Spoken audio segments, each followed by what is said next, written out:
Queensland, Australia, the challenger, the Australian heavyweight champion and Asia Pacific heavyweight champion, the Samoan fighting pride of Australia, Aleks the Lionheart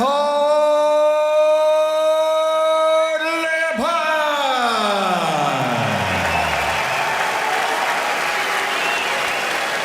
And fighting out of the red corner, wearing red with gold, official weight 112.2 kilos. His professional record stands at 61 victories, including 52 knockouts, with 3 defeats, and he is undefeated during his 10-year rule as the heavyweight champion of the world. From Kiev, Ukraine, 3-time world champion, the reigning, defending, universally recognized, undisputed heavyweight champion of the world, Dr. Steel Hammer, Vladimir Klyčko!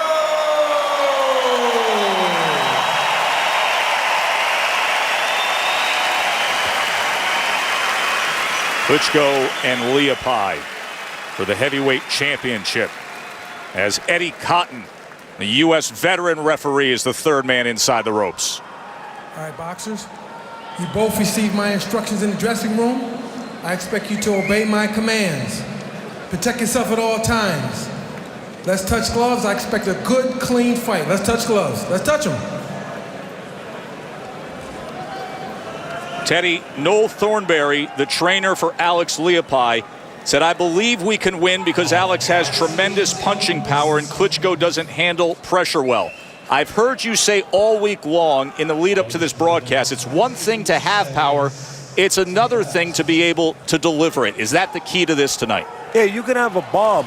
You know, you can have an explosive device, but if you don't have a means to convey it to the target, a missile, in other words, well, then it has no value to you. And it's the same thing with the power of Layupine. Unless he has a means to deliver it to the target, in this case, the chin of Klyčko, it has no value. And to do that, he has to get close enough to catch Klyčko, as you can see, as he pulls back. And how do you get close enough? Well, one thing is you move your head and you move your feet. You move your head to the side, get outside his jab, and then move your feet forward and take steps to converge on Klyčko, to close the gap.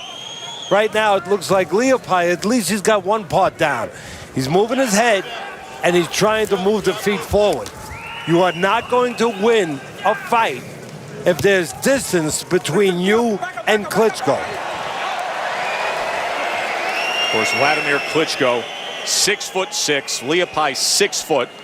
And there is exactly that 6-inch difference in their measured reach. He's got the right idea, Layupine. Again, moving his head, trying to avoid that pull, which is a jab of Klitschko's, and then moving his feet to try to close that gap. Looked like he got caught on top of the head there.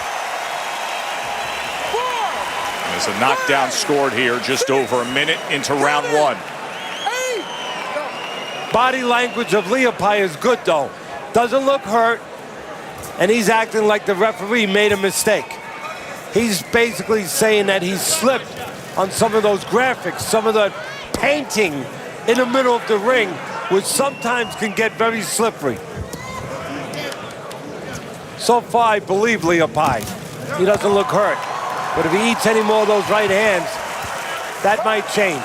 See Klyčko setting up the table behind that jab, was able to land the power of the right hand moments ago. Yeah, that's what Klyčko does.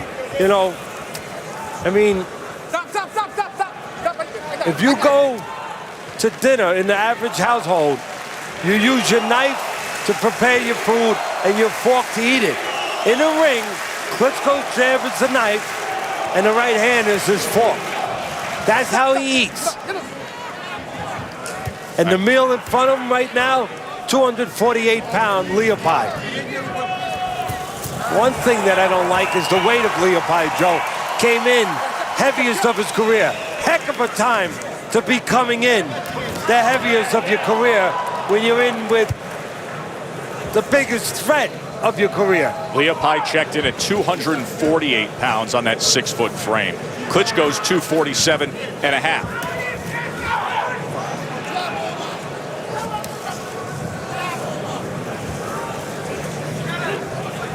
Klitschko's defense and offense work together. Defense to stay away.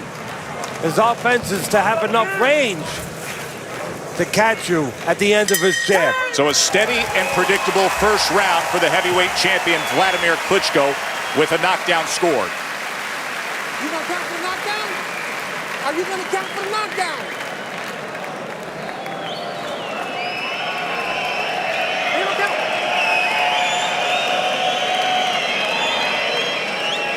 Did you hear count for the knockdown? Here's a look back at that jab that put down Leapai. No, right? Again, the jab obviously landing. That ramrod pull of a jab. That one gets in. The second one gets in. First one a little high up around the bridge of the nose. The second one lower near the chin. There you can see a left hook getting in. Second left hook was blocked by the glove of Leapai. You know, that left hook can really be underestimated by opponents with Klitschko. They're so busy looking for the right hand. That left hook has a heaviness to it, and it has a sneakiness to it, where you're looking for the right hand so much that quite often Klitschko winds up hurting guys with the left hook. They're just not expecting it. So all that steady work with the jab from Klitschko in round one. Among his superlatives, calculated by CompuBox, Klitschko averages 10 jabs per round. That is the most in the heavyweight division. And there's two kinds of jabs. I'm glad you brought up the jab. There's two versions of a jab for Klitschko. One is the setup, the range finder. The other one is the destructive punch that he's using right now. The one that pushes through and does damage and sets up the right hand. The other one, again, just a range finder. Right now he's using the aggressive one, the destructive one. And in that first round, he did land 10 jabs, so he's right on his average. Yeah, there will be time you'll see that adjustment where Klitschko will just float that jab out. Right now, again, snapping it out. Always looking to set up really the punch that he wants to land, the right hand. And Leapai has seen a couple of those blinded right hands where he's moving the jab away just as the right hand is then coming through after it. Well, that's what he tries to do. That's Klitschko's Sunday punch, his forte. Blind you with the jab, mesmerize you with the jab, brush stroke your eyes with the jab, and then have a right hand right behind it where your brain had no time to register a right hand was coming, no time to steel yourself, no time to prepare yourself, and the right hand puts you to sleep. That's exactly, just look at it. That's what Klitschko's doing, trying to catch Leapai blind. In other words, take his vision with the jab, and then at the right time, let a right hand come right behind it. Ingemar Johansson, for you great fight fans out there, years ago, knocked out Floyd Patterson for the heavyweight title, just that way. Blinded him with the jab, hit him with the thunderbolt, the right hand. With that consistent work rate of Klitschko behind the jab, we are seeing hardly any offense out of Leapai. You know, if it's not broke, don't fix it. A lot of people say, Teddy, Klitschko has no versatility. You're right, but it's not broke. He's not fixing it. He's good at one thing. There's something to be said at being good and effective at one thing. Controls range real well, keeps you where it's bad for you, good for him. And again, uses that long jab to set up the right hand. Coming to the end of round number 2, Vladimir Klitschko in control.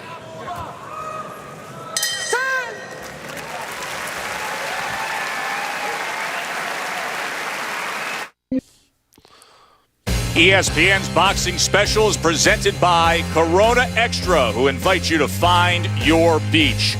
Joe Tessitore and Teddy Atlas with you. Coverage of the heavyweight championship of the world. Vladimir Klitschko's 25th championship fight in his career. Round number 3 against the underdog challenger, the Samoan-born, Australian-based Alex Leapai. Even though you look at Leapai, you see a, thick across the shoulders. You see a heavy, strong-looking man. Well, he was a smaller man when he turned pro, only 215, Joe. Even weighed 207 in his second and third fights. While Klitschko, he was 220 when he first turned pro. He's always been a bigger and more natural heavyweight, no matter what the perception might be. Again, when you see the thicker Leopi. Leopi just trying to move that head out of the way. He came out lunging with a left hand to open up this third round, but now falling back into the style we saw earlier. And now you're seeing a version of the other jab of Klitschko that I alluded to earlier. You're seeing where he's just pushing it out there, just measuring with it, keeping Leopi in front of him, looking to do that. Set up the finishing blow, the right hand. You're not seeing that damaging jab right now. There's a right hand off the top of the head, landed by Klitschko. You're seeing that decoy jab right now. Decoy, decoy. Just keeping him busy, keeping him where he wants him, and then looking to sneak in a right hand. You are seeing a little more versatility from Klitschko than I've seen in the past, Joe. You know, mixing up uppercuts, showing a little bit more of a range of punches, a little more of a repertoire of punches than usually when you only see that jab and right hand down the middle. I think the reason you're seeing that, he's very comfortable with Leopi. I mean, he's got a punching bag with gloves on in front of him right now, who's not closing the gap. He cannot close the gap at all with that steady jab. There he comes windmilling in with a right hand, and Klitschko just easily steps away and gets back to business. This style for an opponent like Leopi, it's not only does it deteriorate you physically, but mentally. It frustrates you because you start to lose hope. Because if you can't touch the other man, how do you have hope? Three-punch combination landed sharply by Klitschko. And there comes the thudding right hand again. And again, the distance where Leopi is standing right now is good for Klitschko. Impossible for Leopi because Leopi cannot win on the outside. End of three.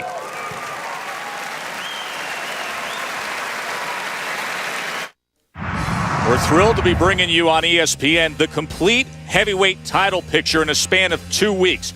2 weeks from today, May 10th, the other piece of the heavyweight title puzzle as two hopefuls fight for it. Chris Arreola, the popular Mexican-American from Southern California, against Berman Stavern in a rematch. They fought a year ago. Stavern got the best of them.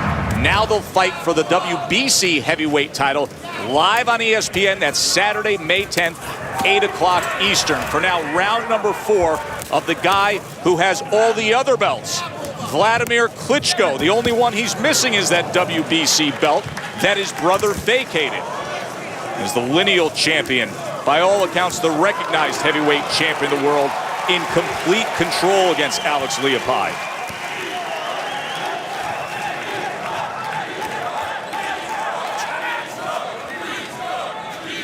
Most of the fights for Leopi, most of Leopi's fights have been in Australia. This is only his second time fighting in Germany.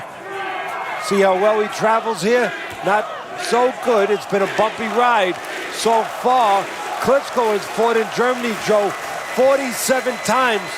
Matter of fact, some people consider him more German than Russian. Ukrainian-born, of course, has made his career here in Germany, where he's widely popular. Splits time living in Germany and in South Florida. And the rest of his time he spends fighting guys that don't know how to get close. That's right. And a long, long title reign of guys trying to close that gap and unable to do so since his last loss back in April of 2004. This would be his 16th straight title defense. That is being ruled a slip by Eddie Cotton. For you great historians out there, only Joe Louis and Larry Holmes have more heavyweight title defenses. Joe Louis 25, Larry Holmes 20.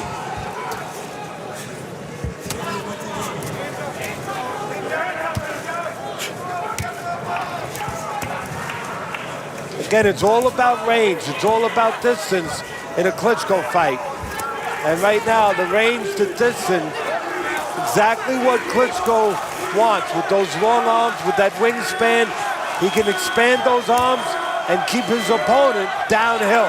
Teddy, is there any point where لاپي just has to go for broke, and if it causes him, reckless encounter and massive damage trying to get through that bad neighborhood to get to the inside, he goes for it, eats a huge right hand? Yeah, there's a point. The point's there now. Right now, he needs to start doing that, because more of this can't lead to anything positive. He gets disintegrated more and more mentally, more and more physically. The referee starts to look at it, see how one-sided it is. That time for going for broke is upon us. Series of right hands raining in here in the final minute of round number 4 as لاپي struggles to find an answer against Klitschko.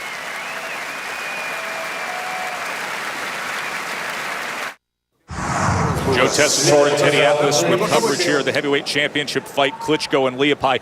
You just brought up what it would mean if he defends the title today. 16 straight, Lewis 25 straight, Larry Holmes 20. But knowing this era of heavyweights that he's been on this run against, how do you stack up Vladimir Klitschko historically? No Joe Lewis, no Larry Holmes. I'm sorry, not to knock what he's done. Numbers don't lie. They're great, they're terrific. I applaud him. More importantly, he gets paid well for producing those numbers, so I don't have to applaud him.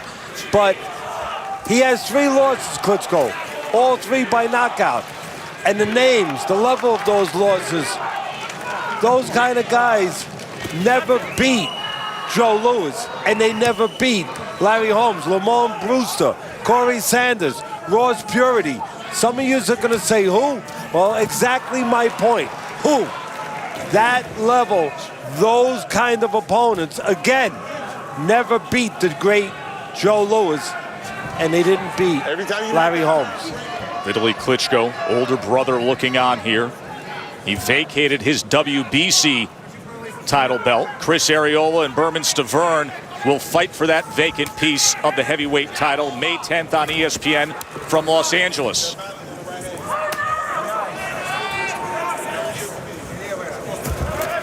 You don't want to stand in front of any opponent, not just Klitschko, but Klitschko can make you pay a bigger price than most opponents if you stand in front. That happens. You get hit with a right hand off a blind jab. And that's exactly what happens when you stand right in front of a guy with the length and size and power that Klitschko has. And there he goes. Big thudding blow from Vladimir Klitschko. Lot of time left. 1 minute, 10 seconds, an eternity for a fighter that's been hurt and is in front of a guy that so far he's had no ability to get close to. Second knockdown of the round. لاپي absolutely pummeled and hopeless here. Victory, Vladimir Klitschko yet again.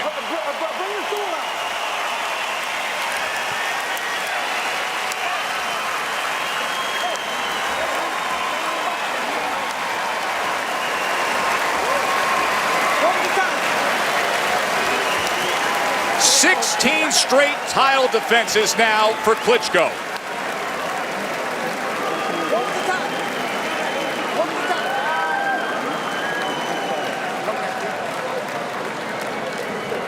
Teddy, it went exactly the way you thought the script would play out. Yeah, unfortunately, لاپي went along with the script and the script makers. And here you see why. Stood right in front. That time it wasn't a jab setting it up. It was a left hook, a throwaway left hook.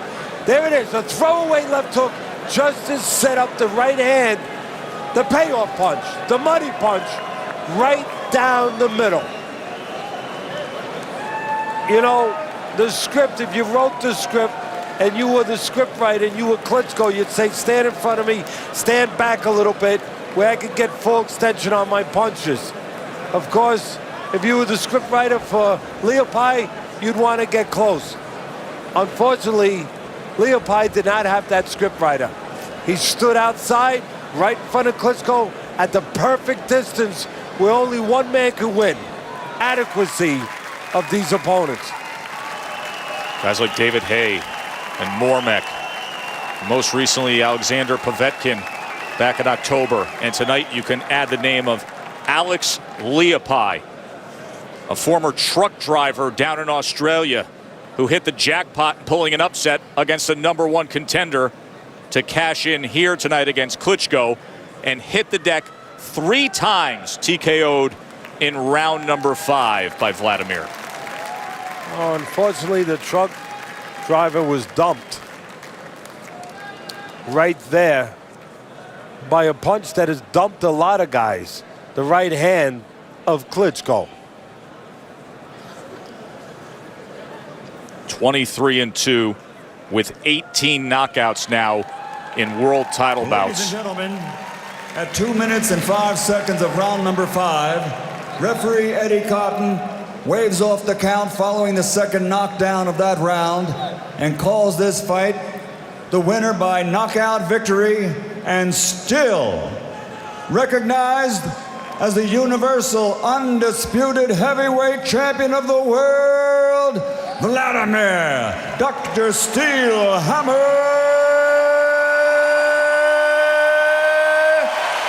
Klitschko.